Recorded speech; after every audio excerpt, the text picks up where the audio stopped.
नमस्कार मित्रों, आज बड़ा शुभ दिन है, रामनवमी का दिन है आज। और जैसा कि हम सब जानते हैं, इस काल की घड़ी में सब लोग परेशान हैं। कोई ऑक्सीजन के लिए परेशान है, कोई लकड़ी के लिए परेशान है, कोई वो रेमेडी से, कोई इंजेक्शन के लिए परेशान है। कितना हाहाकार चारों तरफ मचा हुआ है। देखो मित्रों, जो भी कुछ घटता है आज, जो घट रहा है आज, ये ऐसे ही नहीं घट रहा है। इसकी पूर्व तैयारी हमने स्वयं की है।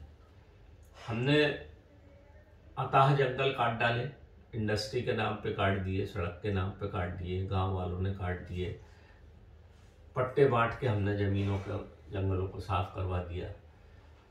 देखो आज उसका कितना दुष्परिणाम हुआ। आज एक एक ऑक्सीजन के लिए लोग परेशान हैं। जलाऊ दहन संस्कार के लिए जलाऊ लकड़ी नहीं मिल रही। आसपास के पूरे जंगल, खेतों के कुछ प्रजातियों के 55 प्रजातियों के मिली थी। किसानों ने एक एक झाड़ काट के बाजार में बेच दिया। आज वो पैसा किस काम आ रहा है? हम लोग बोलते थे उनको झाड़ मत काटो, तो बोलते थे इस पे चिड़िया बैठती है, हमारा अनाज खा जाती है। वो चिड़िया तो कुछ नहीं खाती। आज आप लोग लाखों रुपए देने के बाद भी मौत के मुंह में समा रहे हो। एक एक इंजेक्शन, एक एक ऑक्सीजन सिलेंडर की मारामारी हो रही है, एक एक दवाई नहीं मिल रही। आज क्या स्थिति ये पैदा हमने की है। अगर शुद्ध ऑक्सीजन मिलती, शुद्ध जंगल रहता, चारों तरफ जंगल रहता, गांव के आसपास के झाड़ तक काट दिए, तो ये स्थिति निर्मित नहीं होती। आपके फेफड़े मजबूत रहते। हमने पूरे जंगल काट के सागौन काट दिया, बबूल काट दिया, पीपल, बरगद, नीम तक काट डाली लोगों ने, जिसका आज बहुत दुष्परिणाम देखने को मिल रहा है। हमारे पूरे फेफड़े कमजोर हैं, इसलिए तो ये रोग पकड़ रहा है। फेफड़े मजबूत है जिनके, उनको नहीं पकड़ रहा है। पर ऐसी स्थिति आज कोरोना काल में हमारी हो गई है, जिसके लिए हम भी स्वयं जिम्मेदार है। अब कोई डॉक्टर कुछ बोलता, कोई कुछ बोलता, कोई वैक्सीन लगाने से मर गया, रोज वीडियो आते हैं, कोई बोलता है वैक्सीन लगाओ, कोई बोलता है वैक्सीन, किसी को कुछ नहीं पता। सब अंधकार में चल रहा है। तो देखिए मित्रों, इस समय हमें क्या करना चाहिए। आज रामनवमी का दिन है। मैं तो ज्यादा जानता नहीं, साधु संत भी सब जानते हैं कि 4 चीज रामचरित, बाबा रामचरित मानस ने सब कुछ, ये महामंत्र है रामचरित मानस। महामंत्र नहीं, महामंत्र। स्वयं तुलसीदास जी के कलम में सरस्वती विराजमान हुई और इन महामंत्रों की रचना हुई। इसमें स्पष्ट लिखा है कि धीरज, धर्म, विप्र और नारी, आपत्काल परखियों चारी। इन चारों को आपातकाल में परखना चाहिए, जो अभी आपातकाल हमारा चल रहा है। तो धीरज तो आपको रखना चाहिए। आदमी उतावला है, फट से अस्पताल में भर्ती हो गया और इंजेक्शन लगवा लिए, और तो धीरज को इस समय परखने की आवश्यकता है। धर्म, मैं धर्म की बात बाद में करता हूं, पहले आपको बता देता हूं।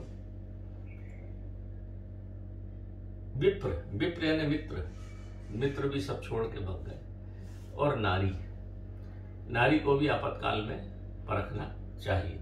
जो आपातकाल में आपकी नर्स सेवा कर रही है वो नारियां ही हैं। आपकी पत्नी कर रही है, बहन कर रही है, जो भी कर रही है, आपातकाल में इनको परखना चाहिए। अब रहा धीरज, धर्म, विप्र और नारी। धर्म, धर्म को आप लोगों ने नहीं परखा है। धर्म की तरफ से आपका मुंह हट गया है, इसलिए ये विपत्ति भी आई। और अभी फिर ये रामचरितमानस में लिखा है कि इनको आपातकाल में परख के तो देखिए। तो एक बड़े संत थे, उन्होंने बोला भी था, हम सूरदास बाबा थे, वो हम नहीं है संसार में। देखिए इस समय आप फ्री हैं, घर पे बैठे हैं, कोरोना काल में आपका टाइम नहीं कट रहा, तो एक काम करिए, रामचरितमानस के सुंदर कांड का पाठ आप रोज करिए। 1 घंटे में हो जाता है। 1 घंटे में ये पाठ हो जाता है। हर घर में करिए। इसके पाठ करने से आपके घर में सुख शांति होगी, रोग बिल्कुल नहीं आएगा, और मोहल्ले पड़ोस में भी सुख शांति होगी। अगर आप पूरे मोहल्ले पड़ोस के 10-20 लोग अपने घर में बैठ बैठ के पाठ करेंगे एक निश्चित समय पे, तो इसका प्रभाव इतना सटीक होगा कि हमारे देश से ही ये महामारी चली जाएगी। इसमें बाबा तुलसीदास ने कहीं नहीं लिखा कि कोई किस धर्म का आदमी पढ़ सकता है। कोई जरूरी नहीं है इसको कि हिंदू ही पढ़े, कि मुसलमान पढ़े, कि सिख पढ़े, कि ईसाई पढ़े, कि इसमें कुछ नहीं लिखा हुआ है। जो भी व्यक्ति सहज भाव से पढ़े, मुस्लिम चाहे तो अपनी मस्जिद में प्रभु की जो उनके देव है उनकी प्रार्थना करे, अश्रु भाव बहे, मांगे कुछ नहीं, केवल अश्रु भाव बहे। गिरजाघर में यीशु मसीह की करे, गुरुद्वारे में सिख करे, बाकी जिसको है। तो ये सबको अपने अपने धर्म की प्रार्थना करना चाहिए। इस समय रमजान का महीना भी चल रहा है, हमारी सबकी प्रार्थना मिलकर सुनेंगे। हिंदू मुस्लिम बहुत कबड्डी खेल ली हम लोगों ने, बहुत खिला दी आप लोगों को लोगों ने। जब सभी मर जाएंगे तो फिर क्या करोगे? हिंदू का क्या करोगे? मुस्लिम का? मुस्लिम हिंदू कुछ नहीं होता, बच्चा तो शुद्ध पैदा होता। आप देखिए बच्चे की शक्ल पैदा होते टाइम बिल्कुल ऐसा लगता है कि भगवान का स्वरूप, न उस समय उसको हिंदू दिखता न मुस्लिम दिखता। वो तो हम लोग उस पर थोप के हिंदू मुस्लिम कर देते हैं और उसके फिर दुष्परिणाम हो रहे हैं और लोग उसका फायदा उठा के लड़वाते रहते हैं। तो इस समय सामूहिक प्रार्थना का समय है मित्रों। सब लोग प्रार्थना करें, अपने अपने जो भी जिसका भी जैसी इच्छा हो।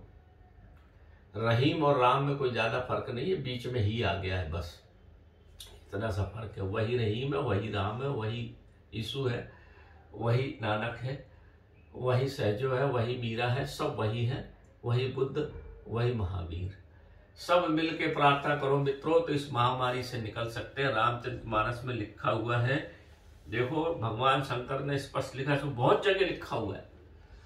उमा न कछु कब के अधिकाई, प्रभु प्रताप जो काल ही खाई।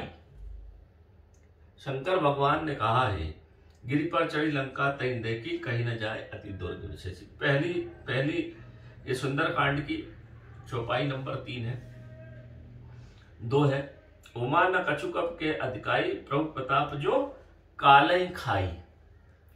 ये भगवान शिव कहते हैं कि तुम, उमा यानी उनकी पत्नी को समझाते हैं, कहते हैं रामचरितमानस उनकी पत्नी का ही संवाद है कि तुम प्रभु की माया को नहीं समझ पाओगी। यह इतनी विकट माया है कि काल को भी खा जाती हो, जिस समय भी काल का समय चल रहा है। सुंदर कांड का पाठ करिए तो काल भी खत्म हो जाएगा। जो ये काल पड़ा हुआ है चारों तरफ सबके घरों में, ये काल का भी साफ हो जाएगा। तुम इनकी प्रभु की प्रभुताई को समझ ही नहीं पा रही। इतनी महान भगवान शिव कह रहे हैं, कोई साधारण आदमी नहीं कह रहा है।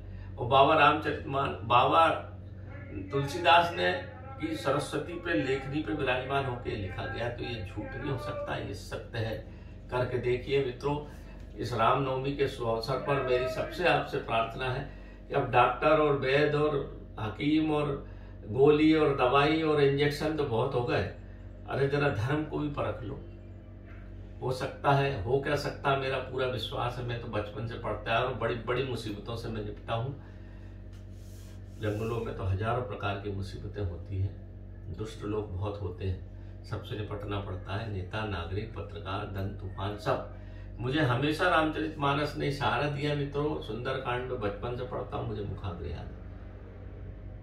प्रभु की बड़ी महिमा है। आप लोग से हाथ जोड़ के निवेदन है कि एक बार इनको भी परख लो, अपने घर में सुख शांति के लिए बढ़िया पढ़िए। 49 बार पढ़ना है, 49 दिन पढ़िए, आपकी पूरे दशा बदल जाएगी। ऐसा मेरा रामचरितमानस पर अटूट विश्वास है।